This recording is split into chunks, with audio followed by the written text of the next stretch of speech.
अच्छा, सबसे ज्यादा आनंद आता है ना हरतालिका तीज के दिन, तुम देख लो, भगवान भला करे ऐसो आनंद आए। इतनी बड़ी थाली में केला के पत्ते के ऊपर बालू रेत का शंकर जी बनाए और पूरे मोहल्ले की माताएं थाली भर भर के सामान लाए और ऐसी पल्लू ले लेके माताएं ककड़ी, भुट्टा, नारियल सब शंकर जी पे, बेल पत्ती, पत्ता पत्ती, धतूरा, सारा सामान शंकर जी पे और सब सामान, और शंकर जी ऐसा दबा दबाया बैठे।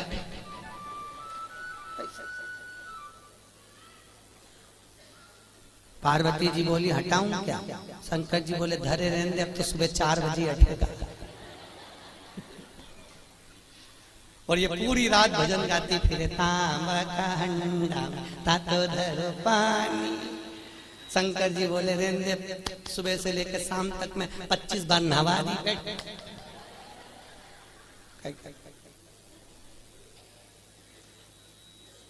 और बोलती जाए नींद आए भोला नवा के देऊंगी।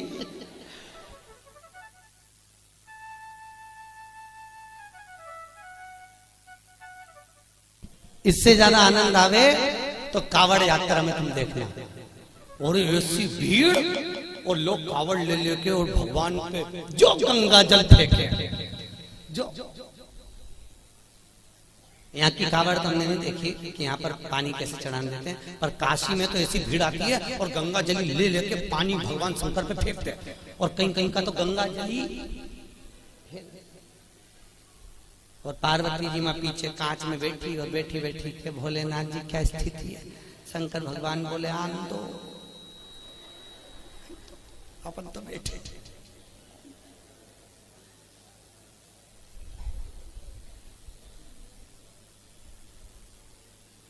बहुत दूर से बहुत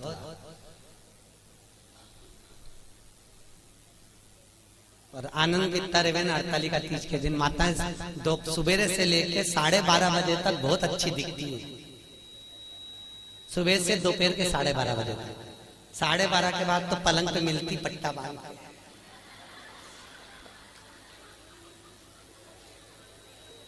फिर 4 बजे उठती, फिर जाके नहा के बाल, तो भी मुंह पे स्माइल बिल्कुल नहीं दे, बेचारी ये सीधे जैसे मरी हत्या।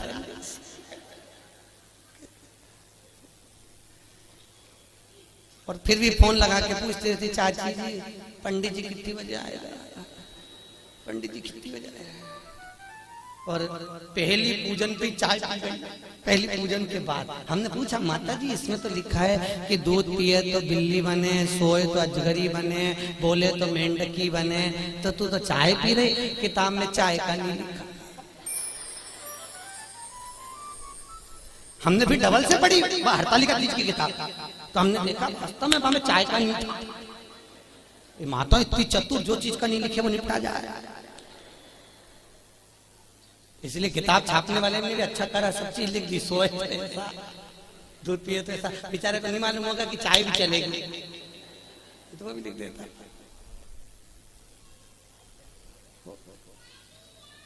महाराज शिव करुणा सागर, उसके बराबर दुनिया में कोई करुणा नहीं कर सकता। राम जी की सेवा में तो ये भी चाहिए वो भी चाहिए, और कृष्ण की सेवा में भी ये चाहिए वो चाहिए, और शंकर की सेवा में तो पानी चढ़ाओ तो ठीक है, नहीं चढ़ाओ तो ठीक है, नहीं तो यहाँ तो शास्त्र कह रहा है मुझे कुछ भी प्रिय नहीं है। शिव कहते हैं मुझे केवल एक प्रिय है और वो सत्य प्रिय है, इसलिए सत्यम शिवम सुंदरम, मुझे सत्य प्रिय है। इसलिए जो मर जाता है उसको तोप के ले जाते हैं, तो चिल्ला चिल्ला के जाते राम नाम सत्य। दुनिया के लोग इसलिए चिल्ला के ले जाते हैं कि इसको स्वीकार कर लेना, इसी ने सत्य बोला है, हम तो यूं ही झूठे ला रहे। हमारा काम तो इकट्ठा करके तुम्हारे यहाँ छोड़ना। असत्य नाम, सत्यमय जीवन को जियो।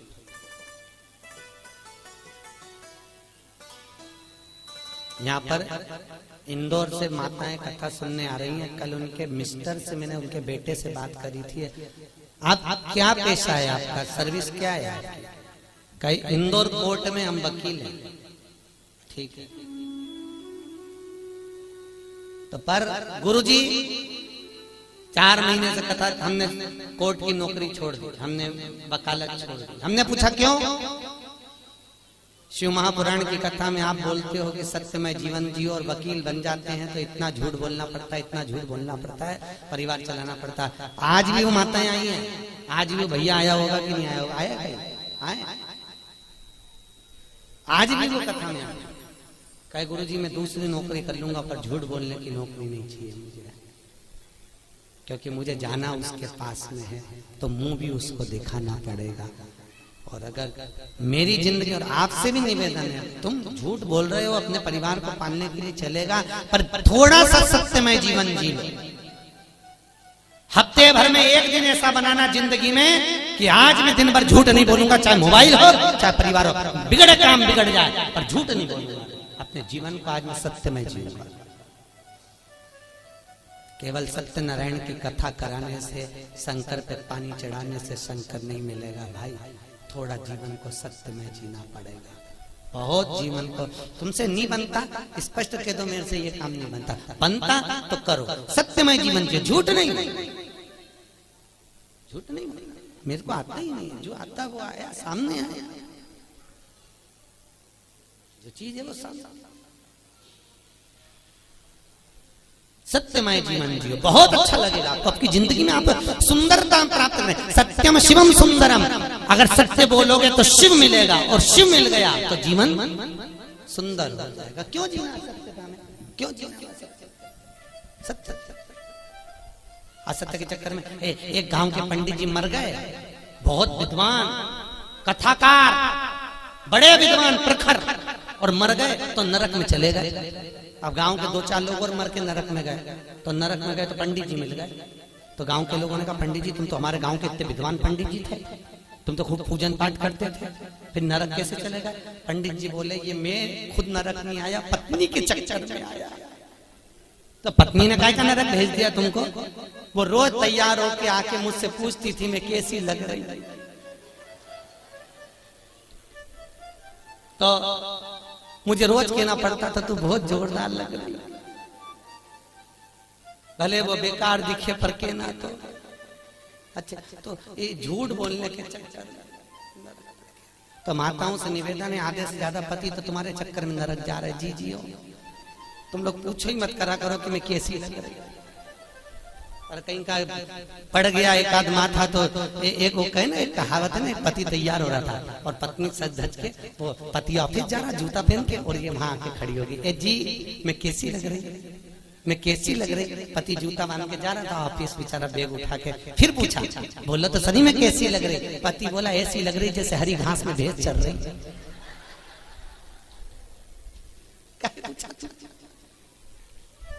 पूछा ही क्यों? भगवत तत्व की शरणागति है महाराज। जीवन में थोड़ा सत्यमय जियो, सत्यम शिवम। अच्छा, बहुत मस्त कथा कह रही है। भूत बावन भूतेश्वर भोलेनाथ ने ब्रह्मा जी को श्राप दिया।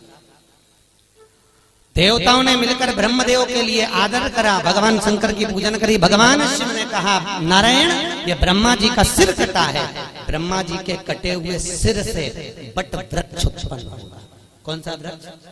बट वृक्ष, बड़ का पेड़। और इस बट वृक्ष के नीचे कोई देवता की पूजन नहीं होगी, होगी तो केवल पितरों की पूजन होगी।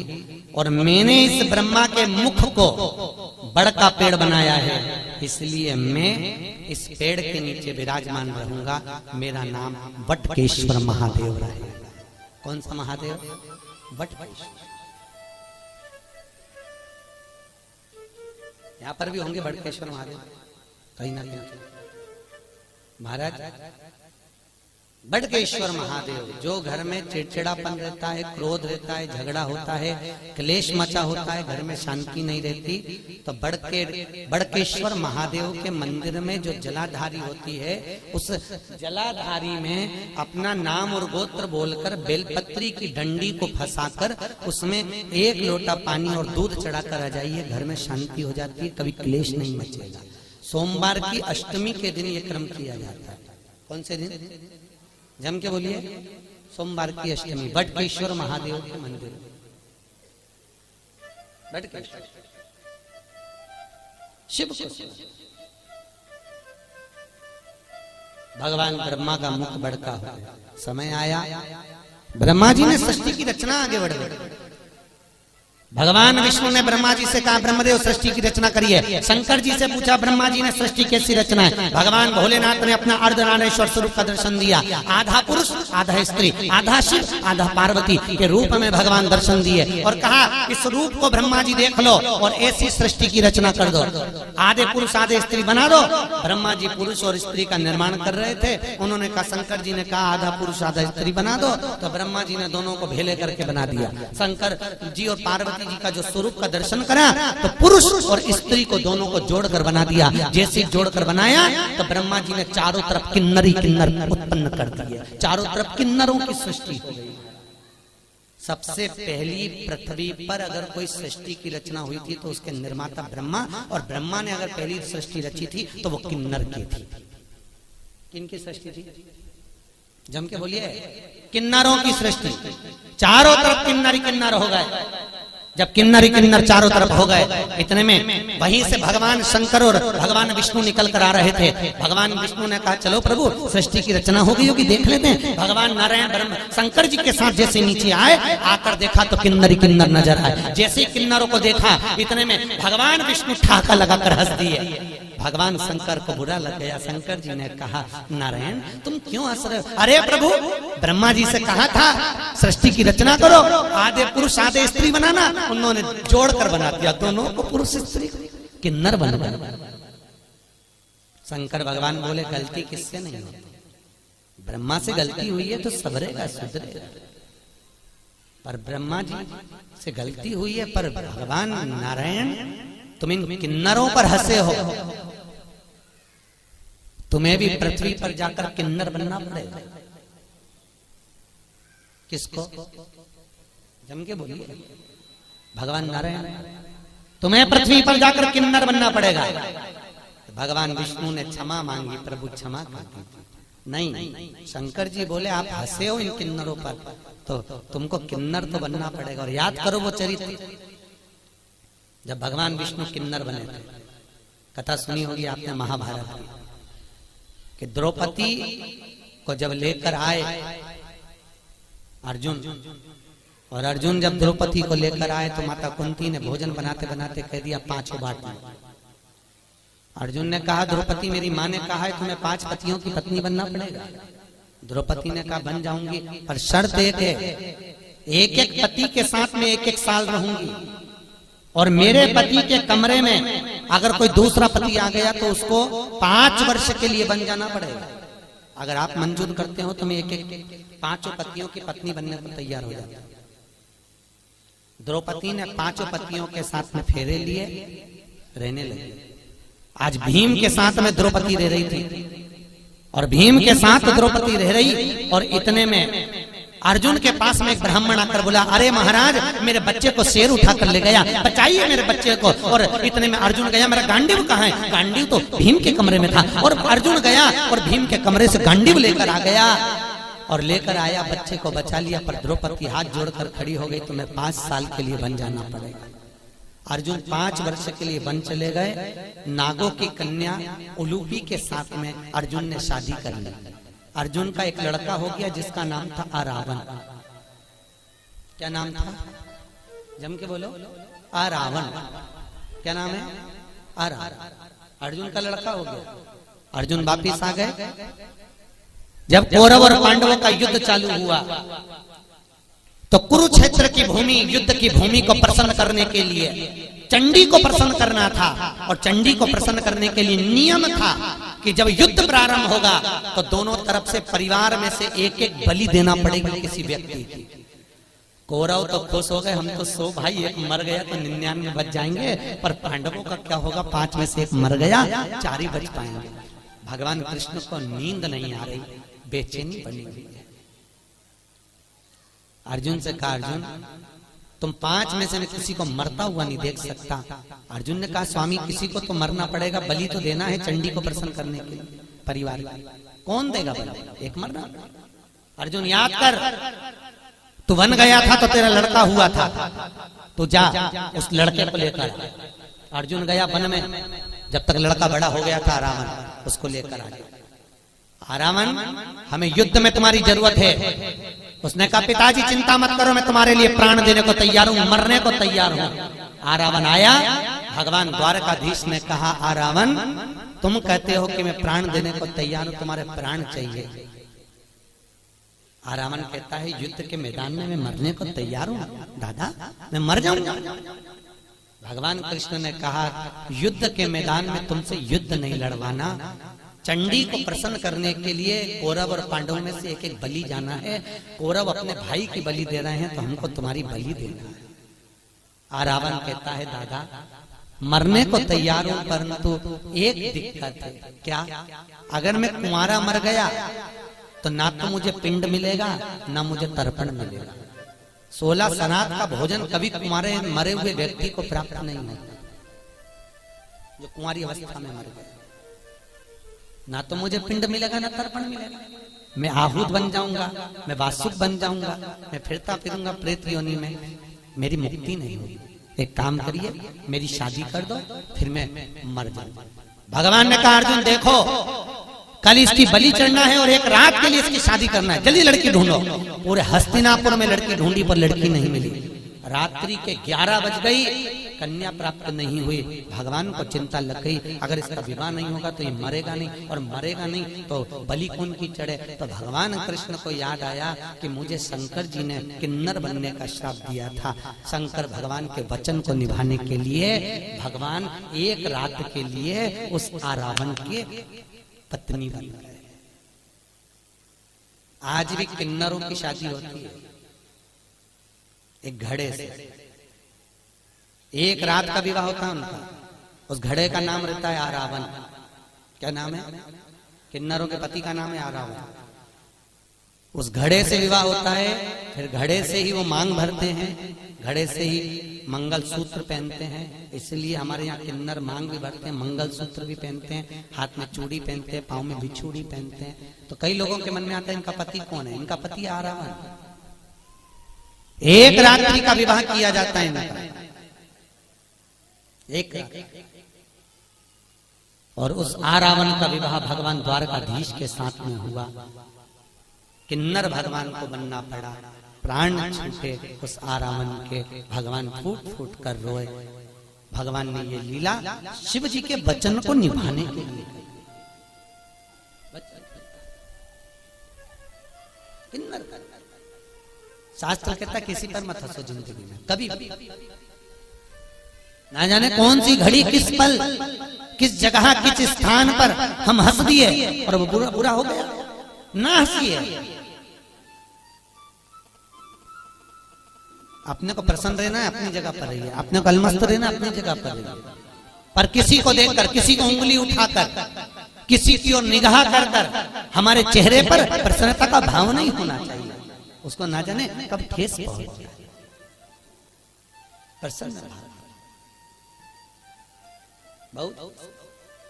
आज ब्रह्मा जी, तुमने सृष्टि की रचना ठीक नहीं करी, इसलिए आज भी हिंदू धर्म की रीति है, भगवान शंकर का अर्धनारीश्वर स्वरूप का फोटो मंदिर में लगा सकते हो, आश्रम में लगा सकते हो, और घर में अर्धनारीश्वर स्वरूप का फोटो नहीं लगाया जाता। शंकर के आधे शिव और पार्वती का स्वरूप। कौन सा स्वरूप? जम के बोलिए, अर्धनारीश्वर।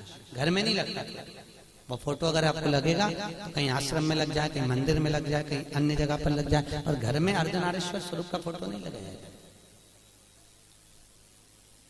फोटो नहीं, अर्धनारीश्वर स्वरूप का दर्शन। सृष्टि की रचना का फिर निवेदन करा।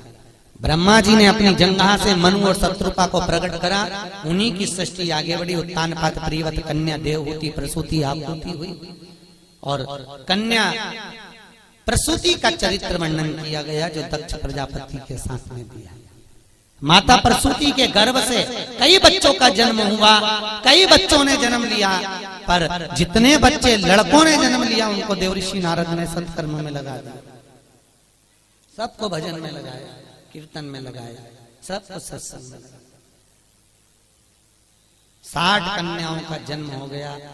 कन्याओं के जन्म के बाद भी देखो माता प्रसूति के गर्भ से जितने बच्चों ने जन्म लिया वो सब संस्कारित थे, सब संस्कार। और फिर निवेदन है, जिस गांव में पानी की कमी होती है वहां की फसल बिगड़ जाती है, और जिस घर में संस्कारों की कमी होती है वहां की नस्ल बिगड़ जाती है। इसलिए नस्ल को सुधारने के लिए संस्कारों का होना जरूरी है। क्या दीजिए बच्चों को? अरे बोलो तो संस्कार श्रेष्ठ। क्यों कहते हैं कि बच्चों को गीता पढ़ाओ? कहीं के लिए कहते हैं?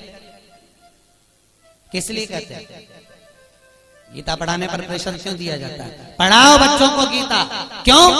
आज घर के बच्चे अगर गीता पढ़ लेंगे तो कल ये बच्चे बड़े होकर कोर्ट में गीता पर हाथ नहीं रखेंगे। अगर आज इन्होंने पढ़ ली है तो कल इनको अदालत पर गीता में हाथ नहीं रखना पड़ेगा। इनको पढ़ाई, इनको संस्कार दीजिए। बच्चों को कार मत दो, क्योंकि बच्चों को कार दोगे तो वो बेच कर खा जाएंगे। बच्चों को संस्कार दोगे तो कारों की भी लाइन लगा देंगे। अगर और कार जब शोभा देती है जब उनमें संस्कार हो महाराज।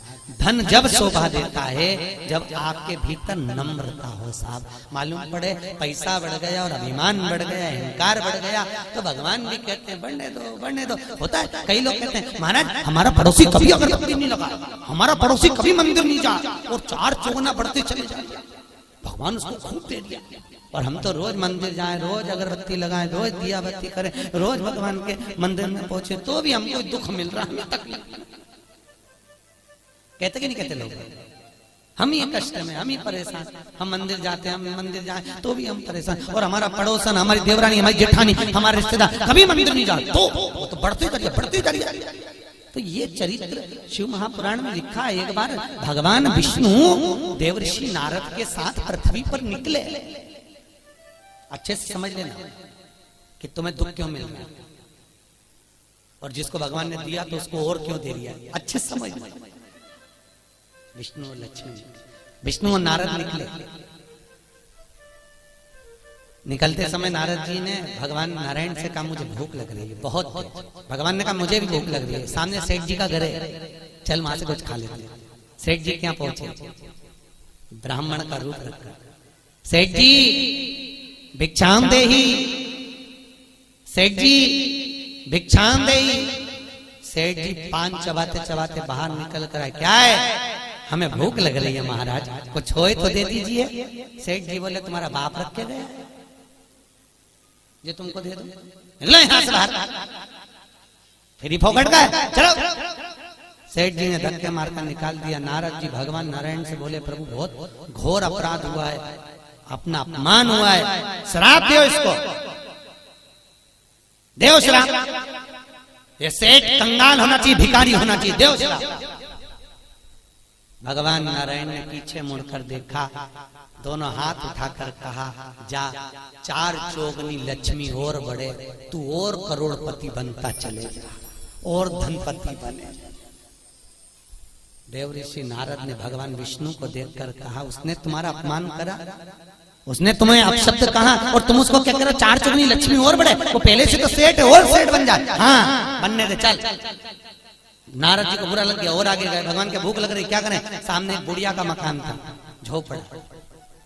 आवाज लगाया, माँ भैया हमको भूख लगी है। माता जी ने आकर आसन बिछाया, बिछा कर कहा मैं तुम्हारे लिए पानी लाती हूँ, पानी लाई। क्या बात है? हमको भूख लग रही है। बूढ़ी अम्मा ने कहा महाराज जी हमारे यहाँ तो कुछ है नहीं, केवल एक गाय है, उसी गाय का दूध मैं लेती हूँ, उसी गाय का दूध बचा है, तुम दोनों ले लो। अभी लाती हूँ। गौ माता का दूध लाकर भगवान नारायण और नारद को दिया, दोनों ने पिया, पीकर चले। नारद जी ने कहा कितनी अच्छी माता है, कितनी सेवा करिए प्रभु, इसको आशीर्वाद दीजिए, खूब आगे बढ़े। बेचारी के यहाँ कुछ भी नहीं है, केवल एक गाय है, केवल एक गाय, आप आशीर्वाद दीजिए।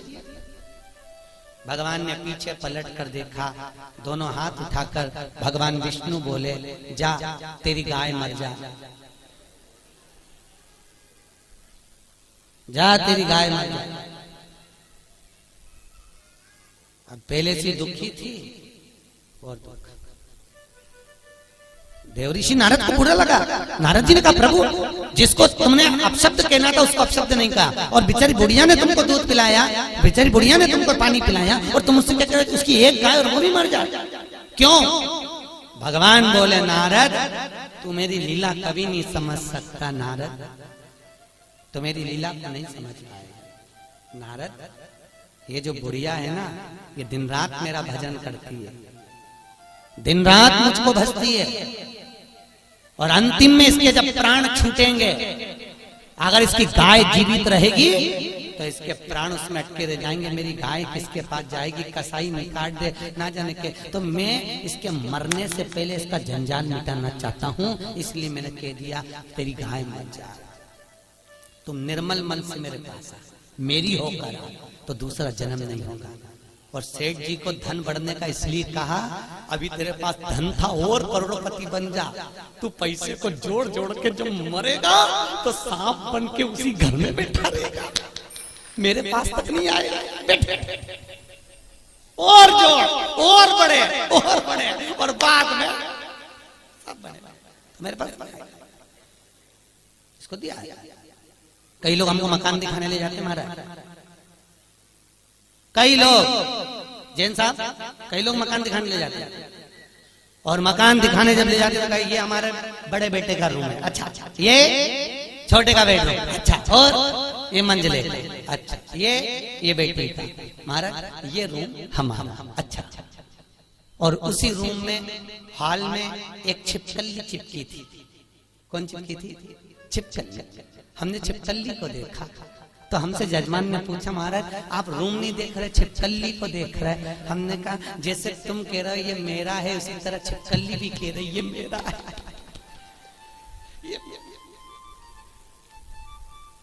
ना जाने कौन तुम्हारे परिवार का, तुम्हारे कुल का मेरा कहते कहते मर गया तो छिपकली बन गया,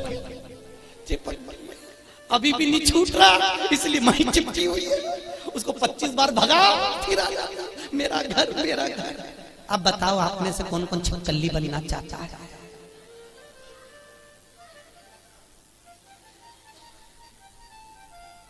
अरे बोलो तरी मोहनपुरा की जी हो।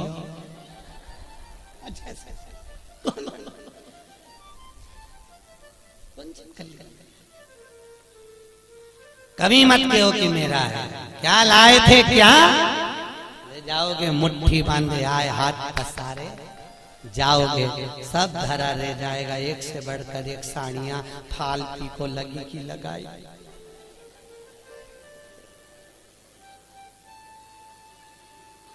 फिर जाते जाते ऊपर से याद आएगी पीली वाली तो पीली, तुम्हारी पीली रह गई। और यमराज से कहोगे मुझे 3-4 दिन और जिंदा कर दे, मैं पीली पहन लूं फिर मर जाऊं।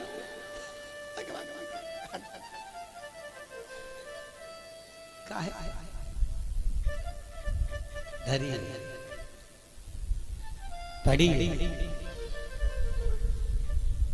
और जाएगा जब यहाँ से कुछ भी ना पास होगा, 2 गज कफन का टुकड़ा तेरा लिबास होगा, केवल 2 गज और कुछ नहीं।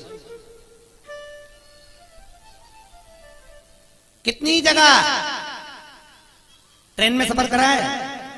अरे बोलो तो जम के, रिजर्वेशन कराया, सीट मिली थी, सोए थे, बस उतनी जगह जिस सीट पे सोए थे, और दूसरी की सीट पे चढ़ने की कोशिश भी मत करना, सामान फेंक देगी। उतनी और उतनी सी जगह, और उसके बाद में भी जगत का झमेला। काकी ने ऐसा बोल दिया, चाची ऐसी बोल दी, बुआ जी ऐसी बोल दी, उन्होंने ऐसा बोल दिया, रोए रोए मरी जा रही। और कितना भी रो लो, आखिरी का फोटो में तो स्माइल देना ही पड़ेगा, जो दीवार पे टंगेगा। और माला प्लास्टिक के फूल की ऐसी, और डॉक्टर स्माइल देती रहेगी। और वो फोटो फिर बाद में 16 श्राद्ध में नीचे उतरेगा, और नीचे उतर के फिर खीर और पूड़ी को ऐसे मल के चिपकाएंगे, और अम्मा स्माइल देगी, और खीर पूड़ी चिपकी रहेगी पूरी साल।